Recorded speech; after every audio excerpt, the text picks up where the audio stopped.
bismillah assalaamu calaykum anigu Cabdi Fataax Qaasim Cali waxaan rajaynayaa in badan inaan isku xiisnayo aan si toos ah ugu wada sheekaysanin muuqaal noocaan ah waxaan rabaa inaan kula wadaago dadku waa saddex nooc saddexda nooc kama baxsana markii hor socodka iyo guusha laga hadlayo kuwa koowaad waa kuwa hadaf dejiyaal mar walba waxay ku mashquulaan inay qalin iyo warqad qaataan hadaf dejiyaal kaliya noqdaan ay qoraan maalin walba hadaf cusub oo aysan waxba ka dhaqaajin hadafkooda oo meeshooda ay joogaan aysan ficil iyo hor socod isbedel sameeynin kuwa labaad waa kuwa fursado ka faa'iideysta iyagoo leh hadaf qorshe iyo plan ayagoo leh ayaa waxay sameeyaan fursad ka faa'iideysi oo fursad walba ay arkaan ma ka doontaan oo ma ka gambadaan culays walba iyo caqabad walba iyo duruuf kasto leedahay waxay u bareeraan sidee fursadaas u heli lahaayeen haddii caqabado iyo isbaarooyin waaweyn ay jiraan way iska leexiyaan way u gudbaan kuwa ugu dambeeya waxay tahay kuwa xal sameeyaala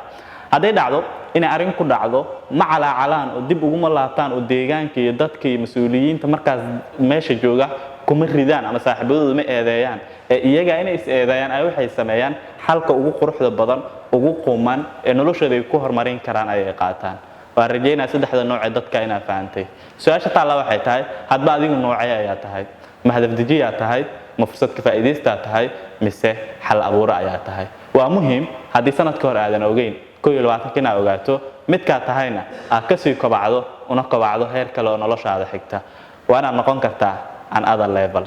sanad